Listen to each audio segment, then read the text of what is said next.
உன்னை ஆசீர்வாதமாக வைக்கும். சாபக்கேடுகளை முறியடிக்கும்படிக்கு இயேசு சிலுவையில உனக்காய் மரித்திருக்கிறார். அவருடைய விலையேறப்பெற்ற ரத்தம் உனக்காய் சிந்தப்பட்டிருக்கிறது. அந்த ரத்தம் உனக்காய் பரிந்து பேசும். அந்த ரத்தம் உன்னை ஜெயத்துக்குள்ள கொண்டு வரும்.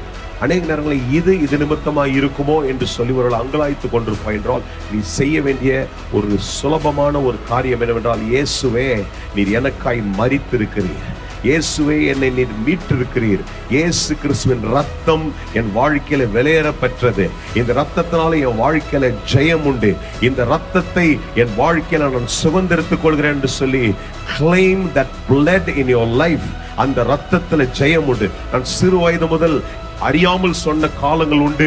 இன்றைக்கு அறிந்து சொல்கிறேன் தெரியுமா, இயேசுவின் ரத்தத்துல ஜெயம் உண்டு, இயேசுவின் ரத்தத்துல விடுதலை உண்டு. தெரியாத நாட்கள்ல நான் சொன்ன வார்த்தை என்னை காப்பாற்றி இருக்கிறது. இன்னைக்கு அதனுடைய முழுமையை அறிந்து இப்பொழுது உங்களையும் பார்த்து சொல்றேன், நானும் நம்பி அறிக்கை எடுக்கிறேன். எப்பேற்பட்ட வியாதியா இருக்கட்டும், எப்பேற்பட்ட சூழ்நிலையா இருக்கட்டும், இயேசுவின் ரத்தத்துல ஜெயம், இயேசுவின் ரத்தத்துல சுகம், இயேசுவின் ரத்தத்துல அற்புதம், இயேசுவின் ரத்தத்துல விடுதலை என்று அறிக்கை எடுக்கிறேன். அந்த ரத்தத்துல முடியாத, அந்த ரத்தத்தினால செய்ய முடியாத எந்த ஒரு காரியம் இல்ல. இயேசுவின் ரத்தம் உங்களை விடுதலையாக்கும்.